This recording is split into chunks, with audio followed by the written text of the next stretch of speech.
हरे कृष्णा। तो आज हम श्रीमद् भागवत गीता शुरू करने जा रहे हैं। ये कोर्स है 18 दिन का। एक दिन में हम एक चैप्टर कंप्लीट करेंगे। अब भागवत गीता में 700 श्लोकास हैं और हर एक श्लोकास का अपना अपना महत्व है। जैसे आप लोग अभी भौतिक एजुकेशन ले रहे हैं, कोई कंप्यूटर इंजीनियरिंग करते हैं, कोई बीबीए, कोई बीसीए, कोई है ना। तो जैसे चेयर ले लो। तो भौतिक एजुकेशन के लिए भी हमें बुद्धि चाहिए, आध्यात्मिक एजुकेशन के लिए भी बुद्धि चाहिए। लेकिन आध्यात्मिक एजुकेशन के लिए केवल बुद्धि काफ़ी नहीं है। पूर्व जन्म से अगर आपको भगवान की सेवा में इंटरेस्ट है, तभी आप जो है आध्यात्मिक विद्या के लिए उत्साहित होते हैं। तो आप सब लोग पुण्यात्मा हैं, तभी भगवद गीता क्लास के लिए आए हैं। तो इसलिए हमने क्लास की शुरुआत में मंगलाचरण किया, भगवान की कृपा प्राप्त करने के लिए, ताकि हमें ये समझ में आ जाए। जैसे कोई भी मेडिकल की बुक आप उठा लीजिए और एकदम से पढ़ के आप डॉक्टर नहीं बन सकते। ऐसे ही भागवत गीता को केवल उठा के पढ़ने से ही हम उसमें उसको समझ नहीं सकते। उस रहस्य को खुलने के लिए हमें भक्तों से उसको समझना होगा। तो अभी हम चैप्टर वाइज पढ़ेंगे, जिसका सारांश हम डिस्कस करेंगे और बाद में हम डिटेल्ड श्लोका भी डिस्कस करेंगे। तो हम फर्स्ट श्लोका पढ़ते हैं भागवत गीता का। ये एक ही श्लोका पूरे भागवत गीता में धृतराष्ट्र ने कहा है। मैंने ग्रुप में भी शेयर किया है श्लोका, और आप लोग पहला श्लोका निकालिए। पहला अध्याय का नाम है कुरुक्षेत्र के युद्धस्थल में सैन्य निरीक्षण। धृतराष्ट्रोवाच धर्मक्षेत्रे कुरुक्षेत्रे समवेतायुयुत्सवः मामकः पाण्डवश्चैव किं कुर्वत सञ्जय। धर्मक्षेत्रे कुरुक्षेत्रे समवेतायुयुत्सवः मामकः पाण्डवश्चैव किं कुर्वत सञ्जय। धृतराष्ट्र एक ही श्लोक बोलते हैं और पहला श्लोक कहते हैं कि हे संजय, धर्मभूमि कुरुक्षेत्र में युद्ध की इच्छा से एकत्र हुए मेरे तथा पांडु के पुत्रों ने क्या किया। अब आप देखिए, धृतराष्ट्र आंखों से अंधा है, इसलिए वो राजा उनको नहीं बनाया गया था। उनके छोटा भाई पांडु को राजा बनाया गया था। लेकिन पांडु का मृत्यु हो जाता है और जिनके पुत्र है पांडव, युधिष्ठिर, भीम, अर्जुन, नकुल, सहदेव। तो तब कोई भी नहीं था, तो इसलिए धृतराष्ट्र को राजा बनाते हैं। पर तब तक राजा बनाते हैं कि जब तक युधिष्ठिर बड़ा नहीं हो जाता है। यही बात होती है, ठीक है, क्योंकि युधिष्ठिर दुर्योधन से भी बड़ा है। सबसे बड़ा बेटा राजा बनता है कि नहीं? अगर दुर्योधन बड़ा होता तो शायद बनता। एक समय था जब गांधारी प्रेग्नेंट थी, और उस समय गांधारी को पता चलता है कि कुंती महारानी ने युधिष्ठिर को जन्म दिया।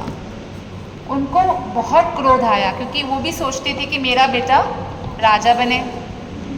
और फिर उन्होंने क्या किया, अपना मुट्ठी से, हाथ से अपने गर्भ में मारा कि थोड़ा जल्दी नहीं जन्म ले सकता था।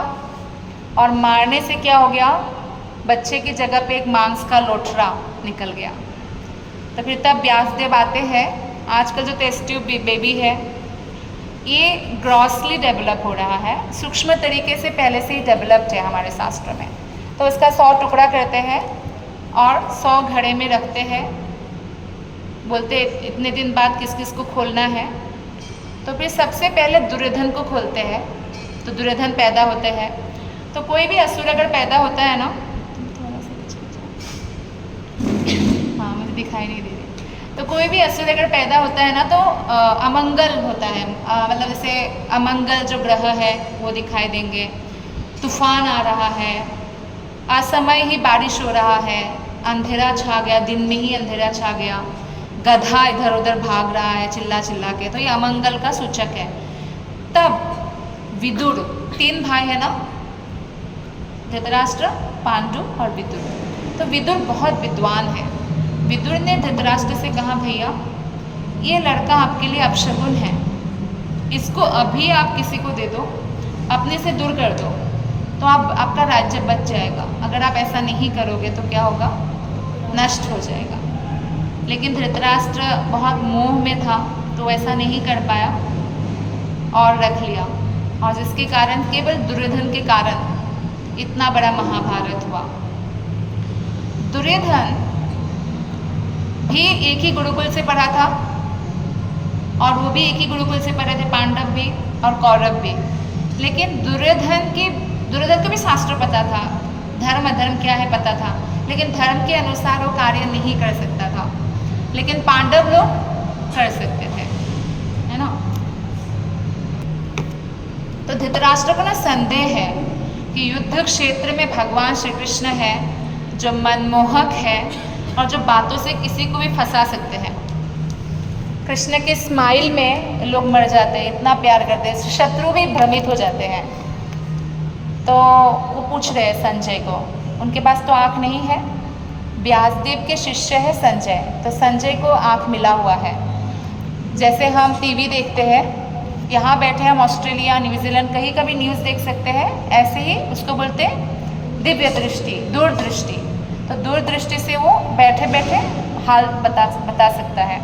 तो बोला कि संजय ये बताओ कि क्या हो रहा है, मेरा और पांडव, मेरे बच्चे और पांडव, उनके बीच में क्या हो रहा है। उनको ये शक था, कुरुक्षेत्र ना केवल धर्म क्षेत्र तब नहीं बना जब कृष्ण ने भगवत गीता कहा, निश्चित रूप से बहुत पवित्र हो गया।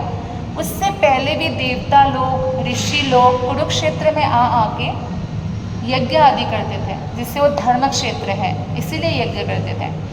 तो अभी तो युद्ध शुरू भी नहीं हुआ, भगवत गीता की कथा शुरू नहीं हुई थी। तो धृतराष्ट्र ने पूछा, धर्म क्षेत्रे कुरुक्षेत्रे, जो धर्म क्षेत्र है, कुरुक्षेत्र है, वहाँ क्या हो रहा है। आप देखो कोई भक्त नहीं भी है, अगर वो वृंदावन आते हैं तो राधे राधे बोलते हैं। यहाँ के रिक्शे वाले भी हॉर्न बजाने से अच्छा राधे राधे बोलते हैं, तो उसका मिट्टी का कुछ असर हो ही जाता है। तो ऐसे ही कुरुक्षेत्र धर्म क्षेत्र है, और धर्म क्षेत्र में पुण्यात्माओं की शक्ति बढ़ती है।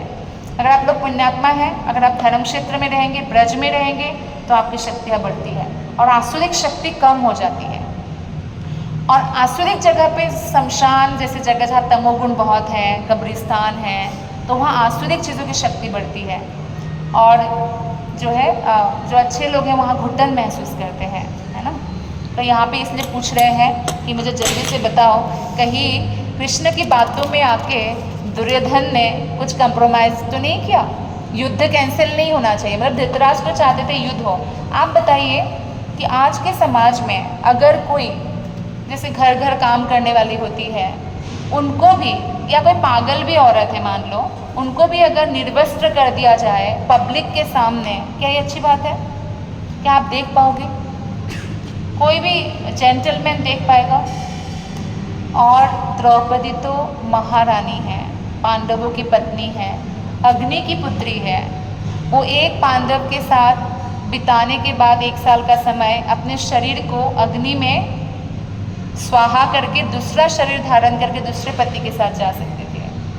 अग्नि से जन्म हुआ था ना यज्ञ के। तो ऐसे पतिव्रता, सती और पावरफुल स्त्री, अग्नि जैसी स्त्री, उसके साथ क्या किया उन्होंने? लाखों लोग बैठे हुए थे उस सभा में और पब्लिकली ह्यूमिलेट किया। सिर्फ डांट देते, कुछ बुरा बोल देते, बात अलग थी। स्त्री के लिए सबसे जो बुरी बात है वो किया, क्या किया? द्रौपदी को निर्वस्त्र कर दिया था। तो किसी भी समाज में, आ जाओ, राधे राधे, चेयर ले लो, बैठ जाओ, इधर ही बैठ जाओ। तो किसी भी समाज में अगर 5 चीज़ों की रक्षा नहीं होती है, उस समाज को बोला जाता है अनसिविलाइज्ड। 5 चीज़ें हैं, स्त्री, ब्राह्मण, गाय, बच्चे, बूढ़े, है ना। आध्यात्मिक रूप से छोड़ दो, भौतिक रूप से। कभी अगर आपने टाइटैनिक मूवी देखा होगा तो उसमें सबसे पहले बचाया बच्चों को और औरतों को, क्योंकि समाज में यही बोलते हैं आपको बच्चों की, औरतों की, वृद्ध लोगों की, गाय की और भक्तों की, ब्राह्मणों की रक्षा करना चाहिए, तो समाज सिविलाइज्ड होता है। तो यहाँ पे क्या हुआ, द्रौपदी के साथ, अगर महारानी के साथ ऐसा हो सकता है, मतलब हमारे देश की अगर प्रेसिडेंट जो स्त्री है अगर वो सुरक्षित नहीं है, बाकी स्त्रियों की क्या सुरक्षा होगी। तो जब अर्जुन ने जब युद्ध करने के लिए मना किया ना भगवत गीता में, तो कृष्ण ने कहा कि आपका पर्सनल इशू नहीं है, ये समाज का इशू है। इसलिए नहीं कि सिर्फ आपकी पत्नी के साथ ऐसा हुआ, किसी के साथ भी हो सकता है अगर ये दुर्योधन राजा रहा, धृतराष्ट्र राजा रहा, क्योंकि ये आँखों से अंधे नहीं है, अंदर से भी अंधे हैं, हृदय से भी अंधे हैं। तो इसलिए पूरे समाज को बदलने के लिए भगवान आते हैं ना, धर्म की स्थापना करने के लिए। तो पूरे समाज को बदलने के लिए भगवान ने जो है ये भगवत गीता अर्जुन को सुनाया, ताकि अर्जुन क्या करे, युद्ध करे। तो इस अध्याय में आगे संजय बोलते हैं कि पांडु पुत्र द्वारा सेना की व्यूह रचना देखकर राजा दुर्योधन अपने गुरु के पास गया। तो हम इसका सारांश बोल रहे हैं, तो आप श्लोका बाय श्लोका आज नहीं भी देखेंगे तो चलेगा। तो गुरु द्रोणाचार्य के पास गए और दुर्योधन देखिए युद्ध क्षेत्र में भी टॉन्ट मार रहे हैं अपने गुरु को। क्या टॉन्ट मार रहे हैं कि देखो आपने जो ट्रेन किया है ना, कितना बढ़िया व्यू बनाया है, खासकर जो धृष्टद्युम्न को आपने ट्रेन किया है। धृष्टद्युम्न का जन्म कैसे होता है, पानी चाहिए, पानी चाहिए। धृष्टद्युम्न का जन्म कैसे होता है, द्रौपदी के साथ होता है ना, यज्ञ से। दोनों भाई बहन हैं। एक्चुअली होता ये है कि फ्रेंड्स गुरुकुल में फ्रेंड्स बनते हैं, आप लोग कॉलेज स्कूल में पढ़ते हो तो फ्रेंड्स बनते हैं। तो कृष्ण और सुदामा भी फ्रेंड थे, और बहुत साल बाद जब सुदामा कृष्ण के पास जाते हैं तो कृष्ण कैसा स्वागत करते हैं, भव्य स्वागत, बाहों का हार पहनाते हैं, अपने आसन में दोस्त को बिठाते हैं, उनका चरण धुलते हैं, चरण धुला हुआ जल अपने सर पे और रानियों के सर पे, लक्ष्मियों के सर पे डालते हैं और बोलते हैं मेरे दोस्त की सेवा करो, जाओ बढ़िया बढ़िया पकवान बनाओ, पंखा जलाओ। पहले एसी कूलर ये सब नहीं था, पंखा जलाओ। तो लक्ष्मियों को सेवा में लगा दिया अपने दोस्त की। और जब मुट्ठी भर वो लाए थे चिड़वा, वो खा के सारा उनको देने वाले थे भगवान, है ना। ये एक दोस्ती थी। अब दूसरी दोस्ती पे आते हैं दुर्योधन और द्रुपद की दोस्ती। वो लोग भी गुरुकुल में फ्रेंड बने, और बचपन की फ्रेंडशिप बहुत निस्वार्थ होता है ना। तो उन्होंने बोला कि मेरे को मैं जब राजा बनूंगा ना, द्रोणाचार्य को बोला, सॉरी, द्रोणाचार्य और द्रुपद, मैं जब राजा बनूंगा ना आपको आधा राज्य दे दूंगा, मेरे दोस्त हो ना आप। आधा राज्य कभी द्रोणाचार्य ने नहीं मांगा, लेकिन एक समय ऐसा आया, द्रोणाचार्य ब्राह्मण थे ना, तो या तो सिखा के वो अर्जन करते या भिक्षा मांग के अर्जन करते। तो द्रोणाचार्य का बेटा का नाम क्या है, अश्वत्थामा, और उनकी वाइफ का नाम है कृपाचार्य की बहन कृपी। कृपाचार्य जो राजगुरु है उनकी बहन। तो द्रोणाचार्य का ऐसा हालत था कि बेटे के लिए दूध पिलाने के लिए भी एक गाय नहीं थी, जिसके कारण उनकी माता चावल का पानी जब गर्म करे तो वाइट चावल का मार निकलता है ना, उसी को बेटा दूध पी ले करके दूध देती थी। लेकिन माता का हृदय रोता है, सुदामा के भी पत्नी का हृदय रोया बच्चों को देख कर कि भूखे भूखे सो रहे 3-4 दिन तक। तब बोला कि आपका मित्र तीनों लोगों का राजा है, आप जाते क्यों नहीं है उनके पास। धक्का मारा तब गए ना वो, लेकिन मांगा फिर भी नहीं।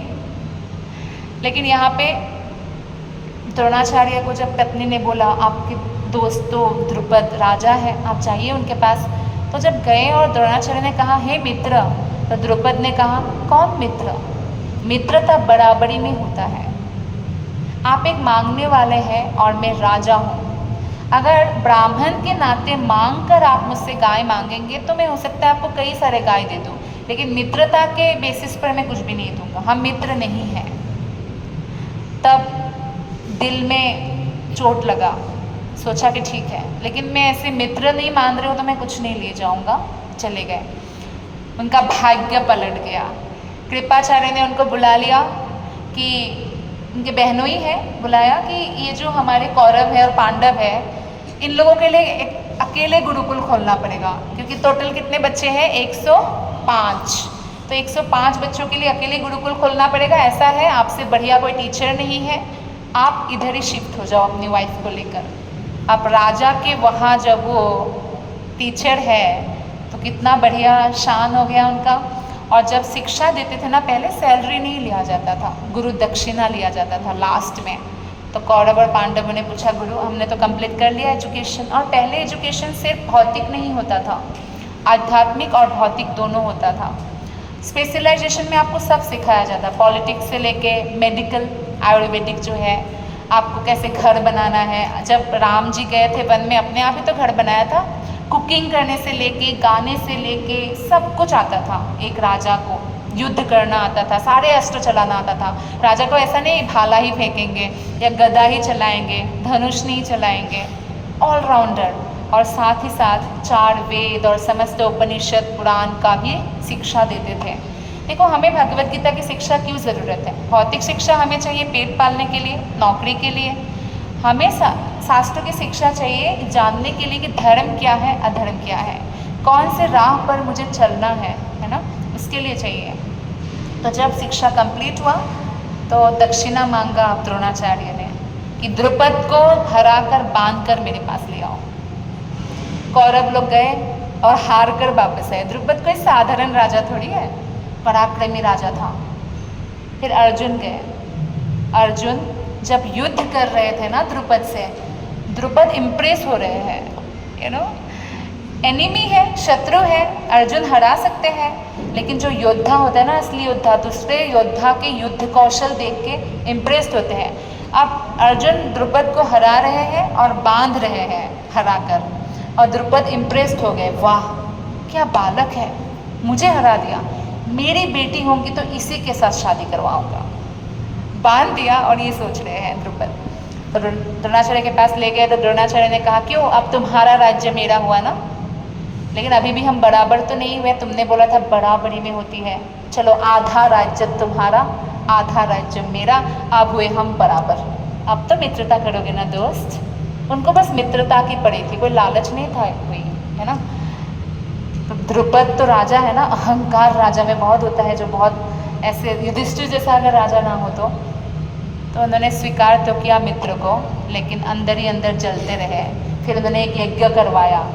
द्रुपद को मारने के लिए ही उन्होंने धृष्टद्युम्न और द्रौपदी को प्रकट किया था एक्चुअली। तो द्रोणाचार्य को मारने के लिए, धृष्टद्युम्न द्रोणाचार्य को युद्ध में मारते भी हैं, है ना। लेकिन द्रुपद ने देखा कि सबसे बेस्ट टीचर कौन है, द्रोणाचार्य। तो धृष्टद्युम्न को लेके चले गए कि मित्र, आप मेरे बच्चे को आप पढ़ा दोगे, सिखा दोगे धनुष विद्या। अब कंस अपनी बहन देवकी से बहुत प्यार करता था, चचेरी बहन। जैसे ही आकाशवाणी हुई, इनके गर्भ के 8वां गर्भ तेरा नाश करेगा, तुरंत बाल पकड़ के तलवार निकाल के काटने के लिए दौड़े कि नहीं। ये आसुरिक प्रवृत्ति है। अब देखिए ब्राह्मण की प्रवृत्ति कैसे है, द्रोणाचार्य की। द्रोणाचार्य को बोला कि धृष्टद्युम्न को शिक्षा दो। द्रोणाचार्य को पता है कि इन्होंने यज्ञ करवा कर मुझे मारने के लिए पैदा किया और मुझे ही बोल रहे कि शिक्षा दो, लेकिन मैं टीचर हूँ, मेरा धर्म है सिखाना। तो उन्होंने स्वीकार किया। और ऐसे नहीं कि गलत सलत सिखाया, एकदम सही सिखाया, अच्छे से सिखाया।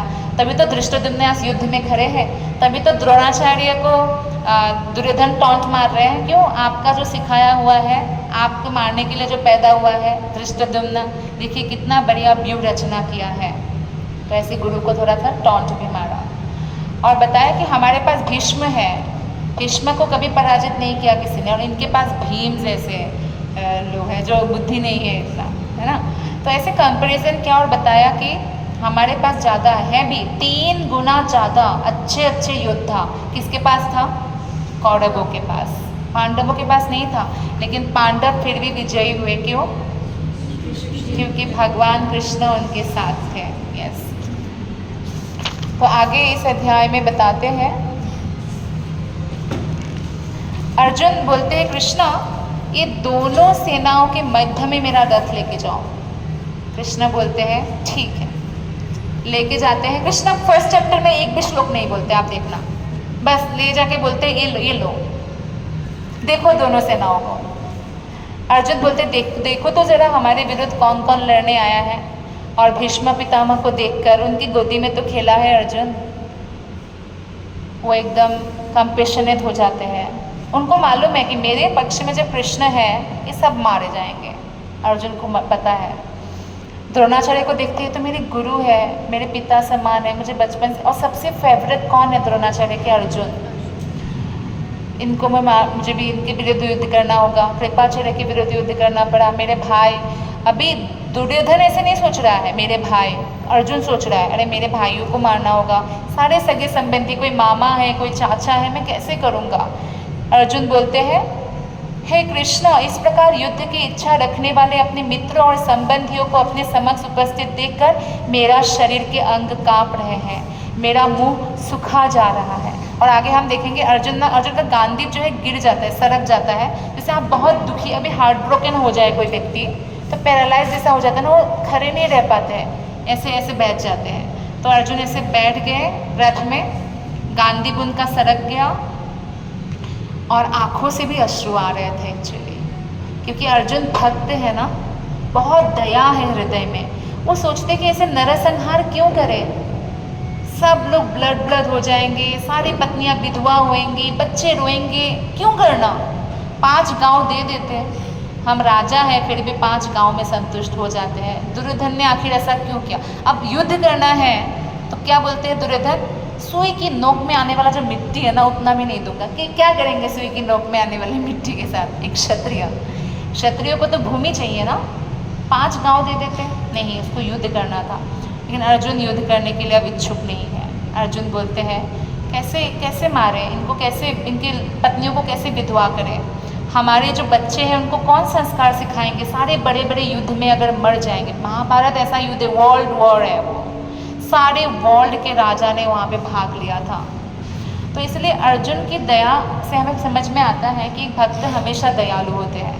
पर दुर्योधन को कोई दया नहीं आ रही है, लेकिन वो सुसाइड करने ही आए हैं। अच्छा, महाभारत के युद्ध में जो लोग भी मारे गए सब लोग भगवान के धाम गए, ये भागवतम में उल्लेख है फर्स्ट कैंटो में। क्यों गए? अब अर्जुन के ऑपोजिट में जो लोग हैं कौरव, उनकी सेनाएं ना, कई लोग तो पहली बार कृष्ण को देखा, और कृष्ण इतना मनमोहक है ना, इतने सुंदर है, उनका रूप देख के आपस में बात की, अरे कृष्ण को देखा कितने सुंदर है, हमने उनकी ये लीला सुनी, ये लीला सुनी, ये सब सत्य है। तो मतलब कृष्ण के गुणगान करने लग गए आपस में, जिसके कारण उनके पाप नष्ट हो गए। और एक तो भगवान के दर्शन करने के बाद कौन नहीं जाएगा भगवत धाम। तो इसलिए महाभारत के युद्ध में जो भी शहीद हुए सब भगवत धाम गए। जनरली अगर ऐसे युद्ध हो और भगवान उपस्थित नहीं है तो भी स्वर्ग जाते हैं। जैसे सेना मर जाते हैं ना युद्ध में, बोलते हैं ना वीर गति को प्राप्त किया, तो भी स्वर्ग जाते हैं, क्योंकि वो अपने लिए नहीं लड़ रहे थे, देश की सेवा के लिए लड़ रहे थे। अब आप कृष्ण का पोजीशन देखो, कृष्ण कितने विनम्र है, कृष्ण सब में एक्सपर्ट है। जब राम जी बन के आए भगवान, मर्यादा पुरुषोत्तम, एक पत्नी को अगर अपने प्रजाओं की वजह से अगर वनवास दे दिया, वो भी तपस्वी की तरह रहने लग गए। उन्होंने बोला यज्ञ करने के लिए आपको पत्नी नहीं है तो दूसरी पत्नी चाहिए, बोलते नहीं, कोई और उपाय ढूंढ दो, मैं दूसरा विवाह तो नहीं करूँगा। तो फिर क्या करते हैं? स्वर्ण की मूर्ति, क्षत्रिय है तो सोने का मूर्ति बनाना चाहिए, और वैश्य है तो चांदी का, और अगर कोई ब्राह्मण है तो कुशाग्रास का, कुशा नामक एक घास है, उसका पत्नी बना के यज्ञ किया जा सकता है। अब प्रेम करने की बारी आई तो प्रेम पुरुषोत्तम भगवान श्री कृष्ण, बजेंद्र नंदन श्री कृष्ण। गुस्सा कृष्ण से ज़्यादा कोई कर सकता है? नरसिंह भगवान का अवतार देखो, प्रहलाद को जब तंग किया हिरण्यकशिपु ने, इतना क्रोध दिखाया, लक्ष्मी जी भी डर गई, क्योंकि इतना गुस्सा भगवान का कभी नहीं देखा लक्ष्मी जी ने। तो इसलिए प्रहलाद को आगे किया कि जिसके लिए अवतार लिया उनको आगे करो, पता नहीं कैसे गुस्सा शांत होगा इनका। प्रहलाद को देख के उनका गुस्सा शांत हुआ और प्रहलाद को गोदी में बिठा के प्यार किया भगवान ने। तो गुस्से में हो या सब अवतार में देखिए भगवान ने सबसे बेस्ट जो है भगवान ने दिखाया कि मैं हूँ। तो इस तरह से कृष्ण की विनम्रता आप देखिए, है भगवान सभी लोगों का राजा, लेकिन अर्जुन के सारथी बन गए। और युद्ध क्यों नहीं किया? वो युद्ध कर सकते थे, इसलिए बोलेंगे ना लोग, अच्छा कृष्ण थे तो युद्ध जितना ही था, वो तो मायावी है, वो तो जादूगर है। पहले जो भक्त नहीं थे वो लोग ऐसे सोचते थे, ये तो जादूगर है, ये मायावी है। लेकिन जो भक्त थे वो जानते थे, कुंती महारानी जानती थी कि स्वयं भगवान है, युधिष्ठिर महाराज जानते थे। यानी भगवान हमारे सामने प्रकट भी हो जाए, अगर हमारे हृदय में भक्ति नहीं है तो हम दृष्टि से उनको देख नहीं पाएंगे। सेम धृतराष्ट्र दुर्योधन भगवान को भगवान मानते हैं, तो वो भगवान को बांधने जाता क्या दुर्योधन? नहीं जाता ना। तो भगवान युद्ध में आए। अच्छा, दुर्योधन बहुत बदमाश है, लेकिन उसने भी सहायता मांगने गया, कृष्ण को क्या क्या नहीं किया उसने अपमान, पर हेल्प मांगने गया कि कृष्ण आएंगे तो नारायणी सेना उनकी बहुत पावरफुल है, आएंगे हमारे साथ द्वारका के। और इधर अर्जुन भी गए। दुर्योधन पहले गया था, लेकिन ईगो है ना, सर के पास बैठ गए, चरण में क्यों बैठूंगा मैं। अर्जुन गया बाद में, अर्जुन तो भक्त है, चरणों के पास बैठ गए। कृष्ण नींद से आंखें खोला तो पहले अर्जुन को देखा, तो बोला अर्जुन का मांग मैं पहले पूरी करूँगा। मेरे दो ऑप्शन है, या तो मैं अकेला निहत्था, या मेरे हजारों अक्षौहिणी सेना, नारायणी सेना जो बहुत पावरफुल है। दुर्योधन सोच रहा है अरे अर्जुन कहीं नारायणी सेना ना मांग रहे, मैं निहत्था कृष्ण को लेके क्या करूँगा, क्योंकि दुर्योधन तो भगवान को भगवान मानते ही नहीं थे। अर्जुन ने बोला कृष्ण आप अस्त्र उठाओ चाहे ना उठाओ, मुझे तो आप ही चाहिए, मुझे सेना नहीं चाहिए आपकी। तो भगवान के कृष्ण के भक्त ऐसे ही होते हैं, कृष्ण मुझे सुख मिले दुख मिले मुझे तो आप चाहिए मेरे लाइफ में। लेकिन जो कृष्ण के साथ बिजनेस करते हैं वो बोलेंगे आप हमारे लाइफ में हो ना हो, हमें सारा फैसिलिटी दो, आप जहाँ रहो। कुंती महारानी ने क्या कहा, हमें सुख मिल गया, अब हमें राज्य वापस मिल गया, तो कृष्ण आप हमें छोड़ के जा रहे हैं, तो ठीक है मुझे दुख दीजिए ताकि आप हमेशा दुख में हमारे साथ रहें, क्योंकि आप हमें साथ में चाहिए। तो अर्जुन ने ऐसे बोला, तो अर्जुन का सिलेक्शन बेस्ट था। तो आप देखिए कृष्ण से ज़्यादा मोटिवेशनल कोई भी स्पीकर नहीं हो सकता है।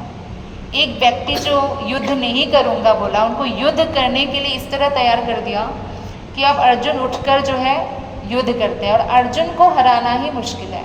अभी कृष्ण के लिए सारथी बन गए, और सारथी का ना आसन थोड़ा नीचे होता है। जब घोड़ा चला तो घोड़ा ऐसे पीछे की तरफ मारते हैं तो लाश के ऊपर जाएंगे, खून के ऊपर जाएंगे, तो खून की चिट्टा किसके ऊपर पड़ेगी? सारथी के ऊपर, भगवान के ऊपर, है ना। कई बार अस्त्र मारते थे तो अर्जुन को बचाने के लिए भगवान खड़े हो जाके अस्त्र लेते थे, ठीक है। और इतना हल्ला होता है ना युद्ध स्थली में, चिल्लाना चीखना, ये वो, हाथी चिल्ला रहे हैं, घोड़ा भी चिल्ला रहे हैं, तो पता नहीं चलता किधर जाना है। रथी तो बोलेंगे किधर जाना है, तो कृष्ण ने अर्जुन को बोला अगर राइट जाना है, क्योंकि ऊपर बैठते हैं ना, पाँव मेरे राइट में मारना, लेफ्ट जाना है अपने पैर से मुझे लेफ्ट में मारना, सीधा जाना है पीछे मारना, मैं समझ जाऊँगा। और ऐसे ही किया भगवान होकर। तो इतने भगवान दयालु हैं, और हम अगर सोचते हैं कि हम कहाँ भगवान को प्राप्त करेंगे, सब लोग प्राप्त कर सकते हैं। ऐसा बहुत सारा उदाहरण है ना। तो आइए फर्स्ट चैप्टर तो हम लोग आगे देखते हैं क्या बोलते हैं। तो अर्जुन का कहना है 36 श्लोक में, आइए 50 पेज है, ये बहुत इम्पॉर्टेंट है। अर्जुन बोलते हैं कि यदि हम ऐसे आतताइयों का वध करेंगे, आतताई मतलब टेररिस्ट, तो अगर हम टेररिस्ट का वध भी कर देंगे तो हमें पाप चढ़ेगा, ठीक है। अतः यह उचित नहीं होगा, आप दोनों शेयर कर लो, हाँ ठीक है कोई बात नहीं। तो अतः यह उचित नहीं होगा, इंग्लिश में आपका ऐसे होगा 1.36 ऐसे होगा, ऊपर लिखा हुआ, लिखा आपको मिल गया 1.36, यस। तो बोल रहे हैं कि हे लक्ष्मीपति कृष्ण, इससे हमें क्या लाभ होगा, हम क्यों मार रहे हैं। एक्चुअली पता है शास्त्रों के अनुसार आप उन टेररिस्ट को मार सकते हो और आपको पाप भी नहीं लगता। कौन कौन से प्रकार से? पहला, विष देने वाला, जो आपको विष दे उसको मारने से पाप नहीं लगता। अब पांडवों को कब विष दिया था कौरवों ने, दुर्योधन ने? भीम को विष दिया था ना बचपन में, जब उन्होंने देखा अरे भीम तो बहुत पावरफुल है, मतलब ऐसे खेल खेल में कौरव लोग आम मान लीजिए आम तोड़ रहे हैं वृक्ष के ऊपर चढ़कर, और भीम बदमाश भी थे तो जाके ऐसे पूरा हिला देते थे, पावर तो है ही, सब गिर जाते थे आम के साथ। तो दुर्योधन को लगा आगे जाके तो मुझे युद्ध करना ही है, ये रहेगा तो हम जीत नहीं सकते, बहुत पावरफुल है। तो लेकिन एक वीकनेस था भीम का, क्या? खाना। तो बुलाया, आओ बहुत बढ़िया खीर है, पकवान है, गंगा के किनारे आओ। तो गंगा के किनारे ले गए, विष मिला दिया, खीर पिला दिया, खिला दिया और नदी में बांध के हाथ पैर फेंक दिया। अब जिसकी कृपा, जिस भगवान की कृपा जिस पर हो उसको कोई मार सकते हैं? मार नहीं सकते। और जिसको बचाना चाहे कृष्ण उसको कोई मार नहीं सकता। तो भीम को नागलोक में चला गया वो पानी में, और नागलोक 10 से तो काउंटर एक्शन होके 20 से मुक्त हो गए। और वहाँ पे जो थे उन्होंने एक ड्रिंक दिया उनको पीने के लिए, जिससे उनका जो पावर था वो 10,000 गुना बढ़ गया। 10,000 हाथी का बल मिल गया। कितने पावरफुल थे। और पावरफुल होके वापस आए। कुंती महारानी को पता चला ये सब जो पॉलिटिक्स, पे भी बोला कि कोई बात नहीं, कुछ नहीं, कोई बात नहीं, आप मत बोलो किसी को, क्योंकि वो लोग अकेले थे उस समय, छोटे छोटे बच्चे थे उनके। अब विष दिया, विष देने वाले को मार सकते। दूसरा, घर में आग लगाने वाले। कब आग लगाया था पांडवों के घर में Duryodhana? Lakshagriha. Very nice, thank you. क्या नाम है आपका? अक्षिता। तो लाक्षागृह में ऐसा बनाया पहले घर, ताकि जल्दी फूक जाए, और पहले बाद में उनको बोला कि आप जाके घूम के आओ, और जला दिया। लेकिन फिर से नहीं बच गए, फिर से बच गए। तीसरा है घातक हथियार से आक्रमण करने वाला।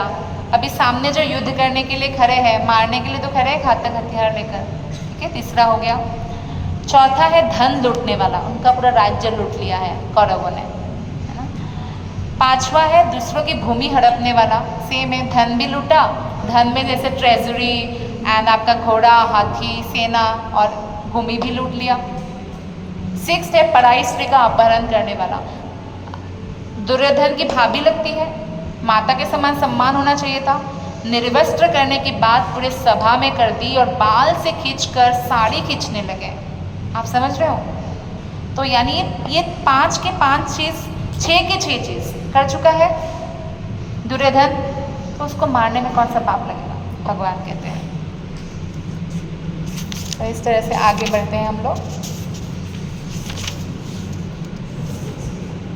तो ये जो पूरा फर्स्ट चैप्टर है उसमें यही होता है कि अर्जुन कुछ कुछ तर्क देते हैं कि हमारी कुल परंपरा नष्ट हो जाएगा, बड़े लोग मर जाएंगे, बड़े लोग मर जाएंगे तो हमारी स्त्रियों को कौन सुरक्षा प्रदान करेंगे, स्त्रियों को सुरक्षा नहीं प्रदान करेंगे तो बाहर के लोग आके स्त्रियों को अपवित्र कर देंगे, उससे अवांछित संतान उत्पन्न होगा, इलीगल रिलेशनशिप होगा।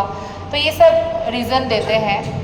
तो अब कृष्ण कुछ भी नहीं बोल रहे हैं, जैसे पहले बोलने दे रहे हैं अर्जुन को। अब हम सेकेंड चैप्टर में जो अगला क्लास हमारा होगा, हम उसमें देखेंगे कि कृष्ण अर्जुन को अब समझाएंगे, तब जब अर्जुन कृष्ण को सरेंडर करेंगे, ठीक है। तो आप देखिए द्रौपदी का भी सरेंडर पर ही कृष्ण आए थे। द्रौपदी ने पहले धृतराष्ट्र से प्रार्थना की, आप तो महाराजा है। एक बार धृतराष्ट्र बोल रहे थे कि बंद करो ये बकवास, बंद हो जाता, क्योंकि उस समय मोनोपोली चलता था राजा का। लेकिन ऐसा नहीं किया धृतराष्ट्र ने। क्यों नहीं किया? आप तो इतने बड़े हैं। अब जब राजा ही चुप है तो सब लोग चुप थे, क्योंकि पहले राजा का बहुत चलता था, तो राजा ही अधर्म का साथ दे रहे थे, इसका मतलब। तो द्रौपदी राजा के पास गए, भीष्म पितामह को बोला, कृपाचार्य, द्रोणाचार्य, सबको बोला, कोई नहीं सुना। फिर अपने पतियों को बोला, आप लोग तो मेरे पति हैं, एक पति नहीं 5 महावीर पति है मेरे पास, क्या आप मेरी रक्षा नहीं कर सकते? तो वो लोग नीचे झुक के बैठे हुए थे, क्योंकि वो हार चुके थे। जब पाशा खेला गया तो दुर्योधन ने तो नहीं खेला, शकुनी को बोला, शकुनी ने वो किया खेल में गड़बड़ी। और लेकिन अगर युधिष्ठिर भी कृष्ण को बुलाते तो शकुनी कहाँ जीत पाते, लेकिन नहीं बुलाया गया था, ये होना था होनी का। तो अब देखिए, अब द्रौपदी के पास कोई ऑप्शन नहीं है उनके सखा कृष्ण के अलावा। और जब द्रौपदी सबके पास ऐसे मिन्नतें कर रहे थे ना, तो कृष्ण वहाँ पे द्वारका में मतलब एकदम विचलित हो रहे, इधर चल रहे उधर चल रहे। रुक्मिणी ने कभी कृष्ण का ऐसी अवस्था नहीं देखा, तो बोला प्रभु क्या हुआ? बोलते मेरे भक्त द्रौपदी का अपमान हो रहा है खुलेआम। तो भगवान नहीं सहन करते, तो बोलते आप जाइए। बोलते लेकिन उनका भरोसा मेरे ऊपर नहीं है, अभी अपने बड़ों पर है, पति पर है। तब द्रौपदी को समझ में आ गया यहाँ मुझे कोई नहीं बचाएगा, लाखों लोगों में से एक भी नहीं आएगा।